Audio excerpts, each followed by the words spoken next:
É que mi madriña, isto é un non parar, que se o Black Friday, que se o Cyber Monday, que se as ceas, que se mercar agasallos de Nadal.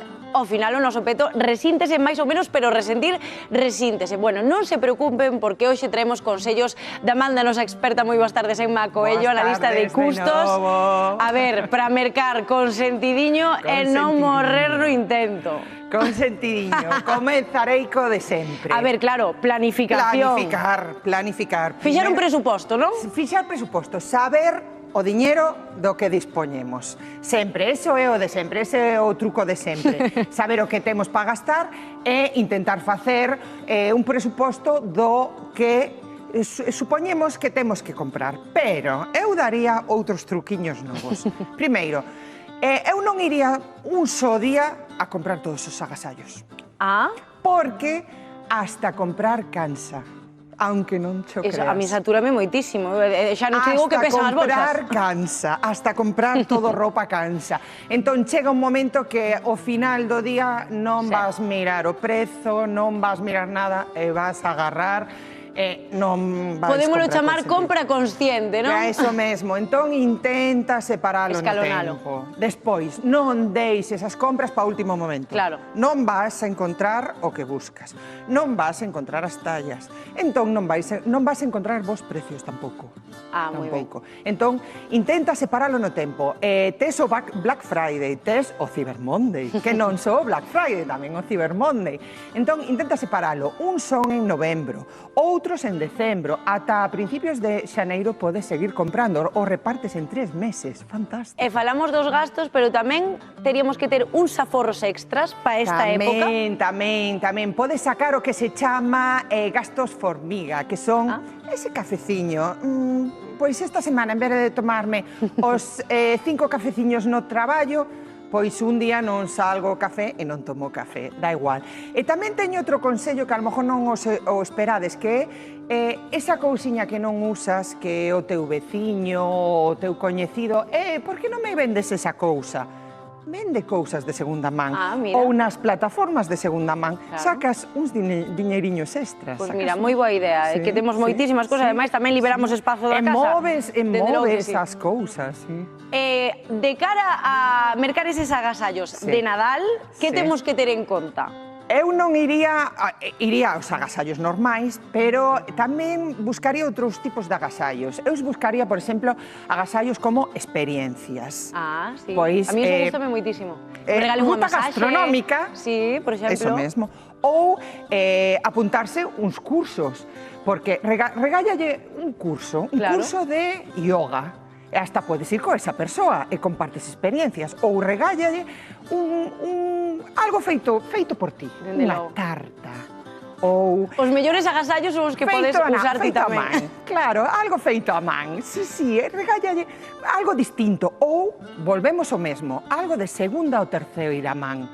Hai cousas no mercado de segunda e terceira man que antes éramos moi capitalistas, moi todo de primeira man, todo ter que ser novo. Non, hai moitas cousas de segunda man que están moi ben. Pero mira, fíxate, Emma, agora que comeza o Black Friday é un bo momento, non? Para que merquemos eses agasallos de Nadal e adiantémonos a esos prezos que logo van vir e que nos van, vamos... Sí, claro, pero eu aquí falaría duns consellos para compras online. Porque o Black Friday eu son partidaria das compras de cercanía, por suposto, pero tamén as tendas de cercanía ten tendas online. Tamén poden ter tendas online. Cando falo de tendas online é de todo tipo. Entón, o primeiro consello máis importante é ter unha tarxeta prepago, que se di, que é unha tarxeta vacía, digamos así, que ti allenas con cartos, 200 eurillos, e só tes ese diñeiro. E cando gastes xa acabouse a cousa. E xa non é iso, date un seguro para comprar, para mercar online. Por que? Porque se intentan estafarche, só te van a estafar hasta ese importe. Non te van a estafar... Cando non hai cartos, xa non hai cartos. Eu, como gran consumidora do Black Friday, teño que dicir que tamén hai que ter moi en conta os prezos, porque hai veces que din que nos descontan e non, están ou igual ou máis altos que antes do Black Friday. No Black Friday teñe que tener, o consumidor teñe que tener claro que na etiqueta ten que estar o prezo anterior e o prezo de agora, por lei. prezo anterior e prezo de agora. Énchenos agora a xenda, sobre todo a partir da segunda semana de decembro, ainda que todo se está a adiantar, as ceas de empresa, de amigos. Que temos que ter en conta para non gastar todo e que non nos quede nada para os agasallos? Eu o que tería en conta é na comida, sobre todo, intentar pensar en menús que poidamos adelantar e conxelar. O conxelador, conxelar a comida... É o noso mellor amigo. É o noso mellor amigo. É moi cómodo, é o noso mellor amigo. E moita comida sube de precio. Entón, é mellor comprala cando este no mellor precio.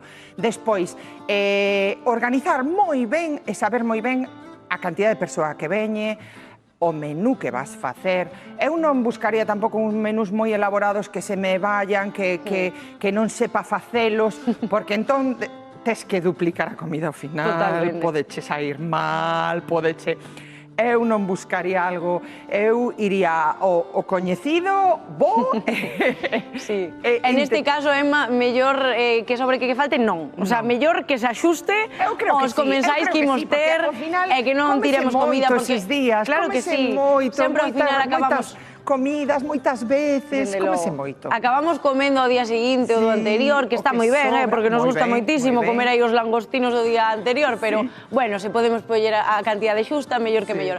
Emma, colle, moitísimas grazas sempre polos teus consellos. Intentaremos non gastalo todo nas próximas semanas, e senón terás que volver, que remedio. Graciñas por estar con nos en Hora Galega, como sempre. E aquí temos precisamente dúas palabras, comida e ocio, que nestas datas, Adri,